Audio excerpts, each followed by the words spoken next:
Saudações, ilustres amigos do canal Direito Fácil, sejam bem-vindos a mais um vídeo aqui no nosso canal. E hoje nós vamos falar, ainda no âmbito da introdução ao estudo de Direito, vamos hoje falar da elaboração das leis e também da vigência e cessação da vigência da lei, ou seja, como é que as leis surgem e como é que elas deixam de ter o seu vigor. Portanto, para falar da elaboração das leis, nós temos que primeiro saber sobre a iniciativa da lei.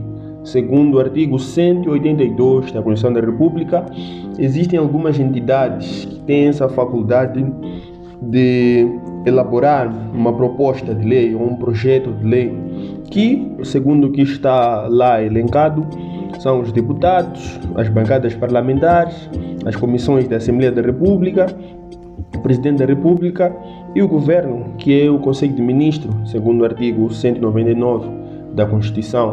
Portanto, são essas as entidades com competências para elaborar um projeto de lei, que tem esse impulso, essa faculdade de ter impulso para que a lei seja elaborada. E temos também um outro pressuposto: depois da iniciativa da lei, depois de termos um projeto de lei elaborado por uma dessas entidades, este projeto, esta proposta de lei vai para a aprovação, segundo o artigo 183 da Constituição da República. Portanto, para que a lei seja aprovada, é necessário que haja um debate, em que a Assembleia vai discutir sobre esta proposta de lei, este projeto de lei, e pode culminar com a aprovação ou não da mesma lei. Portanto, se a lei for aprovada pela Assembleia da República, segue para um outro passo, que é a promulgação ou veto, ou seja, o Presidente da República, segundo o artigo 162 da Constituição da República, tem esta faculdade de promulgar a lei ou de vetar. Promulgar seria ordenar a publicação da própria lei. O veto seria devolver a lei para a Assembleia da República para o exame, entre outras situações. E deve vetar por mensagem fundamentada, ou seja, se o Presidente vetar determinada lei, deve fundamentar por que é que o faz. Depois de promulgada a lei, vamos considerar que a lei tenha sido promulgada, segue para um outro passo, que é a publicação. Publicação que é feita nos termos do artigo 143, conjugado ao número 1 do artigo 5 do Código Civil. A promulgação deve ser feita no Boletim da República. Se a lei deve ser publicada e não for publicada no Boletim da República, esta lei é de nenhum efeito. Para que a lei tenha efeito, deve ser publicada obrigatoriamente no nosso jornal oficial, que é o Boletim da República.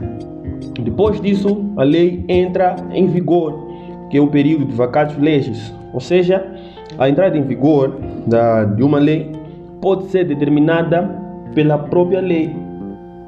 Se a própria lei determinar que esta lei entre em vigor, por exemplo, no dia da sua publicação, é a partir daquela data que a lei entra em vigor.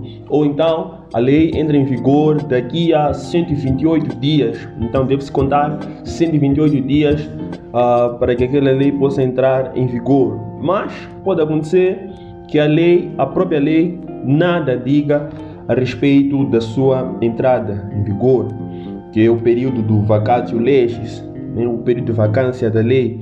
Se não disser nada, devemos aplicar o que a lei número 6, para 2003, de 18 de abril, diz a respeito do período de vacatio legis, que são 15 dias.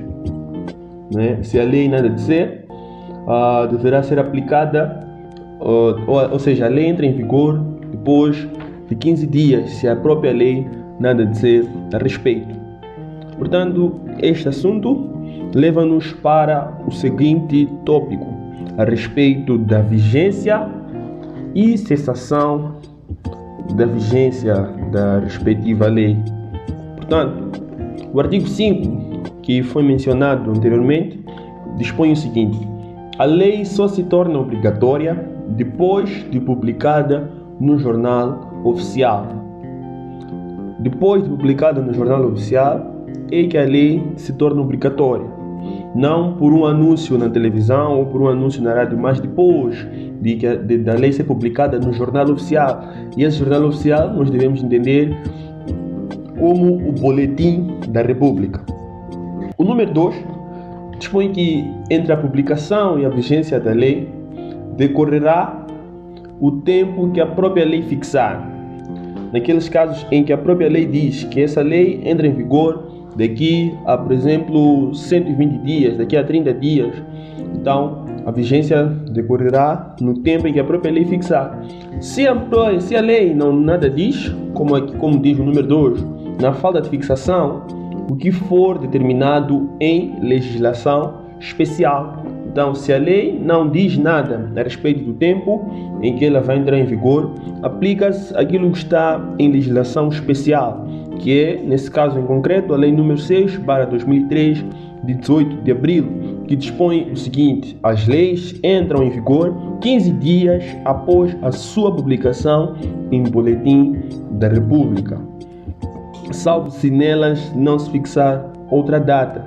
Portanto, é importante saber que nessa contagem de 15 dias não se inclui o próprio dia da publicação da lei, não é? Essa é a regra geral no direito civil. Não se inclui o próprio dia em que a lei é publicada, mas sim o dia seguinte. Portanto, esta é a fase da vigência, não é? Como é que a lei entra em vigor. Mas agora, para falarmos da cessação da vigência da lei, existem duas situações, que é a caducidade e a revogação. A caducidade é a superveniência de um fato que extingue a vigência de eficácia, fazendo a lei perder o seu campo de atuação. Ou seja, estamos a falar de um fato, não é, que ocorre depois da publicação da lei, que vai fazer extinguir o espaço ou o campo ou ainda o objeto que aquela lei vinha tutelar, não é? Se é extinguido o objeto, se é extinguido o campo de atuação daquela lei, aquela lei entra em caducidade, a própria lei caduca. Vamos exemplificar para melhor compreendermos. Temos primeiro uma situação, vamos aqui, é meramente exemplificativa, um mero exemplo. Por exemplo, vamos imaginar que é aprovada uma lei de isenção de impostos às vítimas do ataque em Ancoape, por exemplo. Uma lei que impõe que as vítimas daquele ataque não estão sujeitas a pagamento de nenhum imposto, qualquer tipo de imposto que seja. Portanto, decorrido 2 anos, constata-se que as vítimas imediatas daquele ataque, todas elas perderam a vida. Assim sendo, essa lei de isenção de impostos para essas vítimas passa a perder o seu campo de atuação, porque as vítimas que eram tuteladas por essa lei já não existem. Uma outra situação de caducidade é, por exemplo, se a própria letra da lei determinar o prazo ou o fato que determina a cessação da vigência. Bom, este exemplo número 2 penso que será mais claro. Nas declarações de estado de emergência, por exemplo, ou de calamidade em que estávamos, quando a pandemia estava em alta, o presidente determinava que cada decreto tinha um prazo, se a memória não me falha, de 60 dias ou 30 dias. Portanto, aí a própria letra da lei determina o prazo da vigência daquela lei. Por exemplo, quando chegava 30 dias, no 31º dia, aquela lei já tinha perdido a sua vigência, não é? Ou, por exemplo, se a própria lei determinar um fato, não é? Essa lei vai vigorar até que determinada situação aconteça, aí a própria lei é que diz qual é o momento da sua caducidade. Outra situação da cessação da vigência da lei é a revogação. Essa revogação pode ser expressa ou tácita. Como podem ver, a revogação é expressa quando a lei nova declara que a anterior é revogada. Se procurarmos algumas leis, já vamos encontrar várias vezes a expressão, né, nos primeiros artigos, por aí, a própria lei a dizer esta lei revoga a lei anterior, a lei X. Portanto, a própria lei expressa que revoga, ou seja, a lei nova declara que revoga a anterior. Outra situação tácita são as normas da lei nova incompatíveis com a da lei anterior. Nessa situação, as normas da lei anterior ou a lei anterior considera-se revogada, não é? Isto podemos conferir no artigo 7 do Código Civil. Outra situação que nós não podemos confundir é a respeito da abrogação e da derogação. Quando falamos da abrogação, estamos a falar da revogação total de uma lei. Da derogação, estamos a falar de uma revogação parcial de uma lei, como acontece várias vezes. Por exemplo, aconteceu com a Constituição da República, com o Código Penal. Há uma revogação parcial. Não foi todo o código que foi revogado, mas alguns artigos em específicos é que foram revogados. Portanto, assim terminamos a nossa aula de hoje e vamos deixar como artigo do dia o artigo 44 da Constituição da República de Moçambique, que dispõe que todo cidadão tem o dever de respeitar e considerar os seus semelhantes sem discriminação de qualquer espécie e de manter com eles relações que permitam promover, salvaguardar e reforçar o respeito, a tolerância recíproca e a solidariedade. Portanto, terminamos aqui a aula de hoje. Espero realmente que tenham gostado. Se inscrevam no canal, deixe ficar o seu like e o seu comentário a respeito da aula de hoje. Se não entendeu alguma coisa, peço encarecidamente que deixe ficar o seu comentário, porque ele nos ajuda a crescer. E muito obrigado. Até o próximo vídeo.